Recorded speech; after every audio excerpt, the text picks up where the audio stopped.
Janmashtami special খিচুড়ি। ভোগের খিচুড়ি আমার মতো আপনারা কে কে ভালোবাসেন খেতে আমাকে কমেন্ট করে জানাবেন।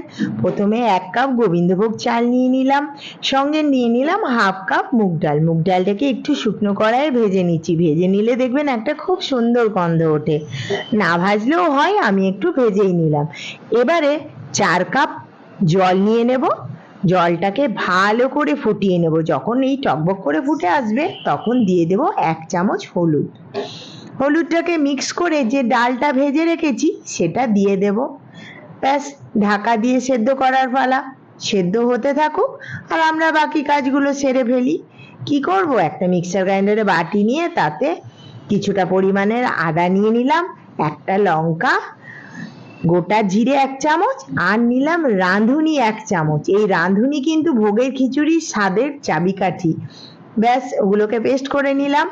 এবারে ডালটা দেখছি 70% মতো সেদ্ধ হয়ে গেছে, তো যে গোবিন্দভোগ চালটা ভিজিয়ে রেখেছিলাম সেটা জল ঝরিয়ে দিয়ে দিলাম। ব্যাস, আবার ঢাকা দিয়ে চললাম অন্য কাজে। চলে এসছি, কড়াইয়ে দিয়ে দিলাম শুকনো লঙ্কা আর তেজপাতা। শুকনো লঙ্কা তেজপাতাটাকে একটু হালকা করে ভেজে নেব। যখন একটা সুন্দর গন্ধ বেরিয়ে আসবে তখন টুকরো করা গাজরগুলোকে দিয়ে দেব। সঙ্গে দিয়ে দেব হলুদ। হলুদ দেওয়ার সাথে সাথেই যে মিক্সার গ্রাইন্ডারে মশলাটা পেস্ট করে রেখেছি সেটা দিয়ে দেবো। দেরি করা কিন্তু চলবে না, নাহলে এই হলুদটা পুড়ে যেতে পারে। ব্যাস, ভালো করে কষিয়ে নিতে নিতে তার সাথে দিয়ে দেব কাশ্মীরি লঙ্কা গুঁড়ো আর দিয়ে দেব ধনে গুঁড়ো। ব্যাস, বেশ ভালো করে নাড়াচাড়া করে কষে নেব যতক্ষণ না তেল বেরিয়ে আসে।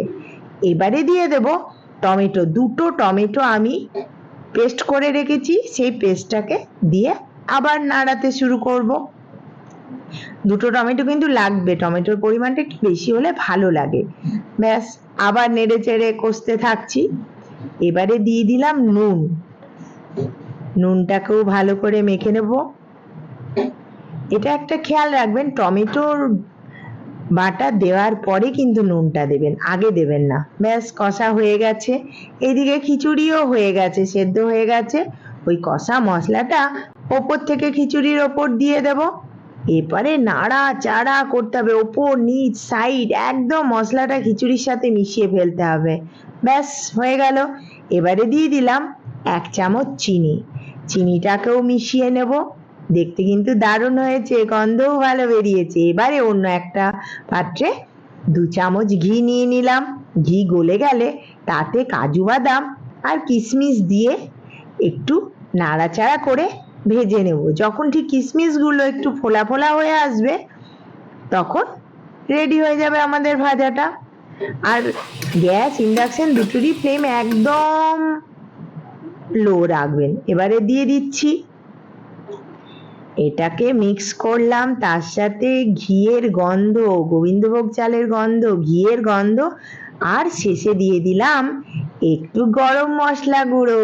ব্যাস, রেডি হয়ে গেল ভোগের খিচুড়ি। আমার তো ভোগের খিচুড়ি দারুণ লাগে। আর ঠিক এই রকম থিকনেসটাই লাগবেন, কারণ খিচুড়ি একটু বেশি জল টানে, তো খাওয়ার সময় ঠিক দেখবেন ঠিক হয়ে গেছে। ব্যাস, নেড়ে চেড়ে ঢাকা দিয়ে দিলাম। এবারে খাওয়ার পালা। কার কার বাড়িতে খিচুড়ি হলো জন্মাষ্টমীতে আমাকে কিন্তু জানাবেন। জন্মাষ্টমীতে আমি তো খিচুড়ি বানিয়েছি, এর সাথে বানিয়েছি পাঁপড় ভাজা আর আলু ভাজা, তার সাথে একটু চাটনি। ব্যাস, আর কিচ্ছু নয়। আমার মতো রেসিপি একদম আলু ভাজাও হয়েছে কার কার, সেটাও আমাকে কমেন্ট করে জানাবেন। সবাইকে শুভ জন্মাষ্টমী, গোপু সোনাকে হ্যাপি বার্থডে। এরপরে চলুন যাই সার্ভের পালা।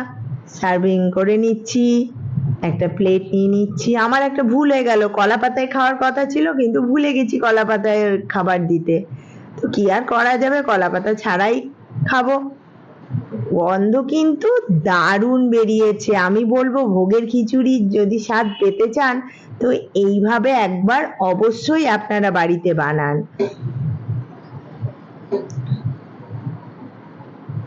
আর আমি কালকে একটা দোলনা বানিয়েছিলাম গোপালের জন্য, সে দোলনার ছবি আপনাদের সাথে শেয়ার করেছি। আর কেমন লেগেছে আমাকে কমেন্ট করে বলবেন। আমার অনেক দিনের ইচ্ছে ছিল নিজে হাতে একটা দোলনা বানিয়ে গোপালকে বসাবো, তো করলাম।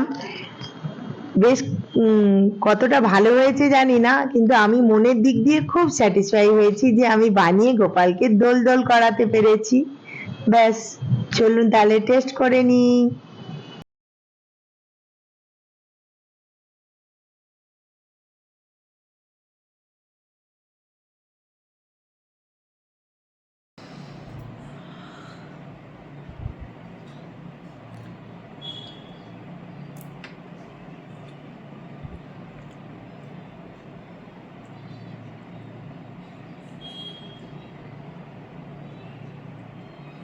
Yummy yummy yummy tata.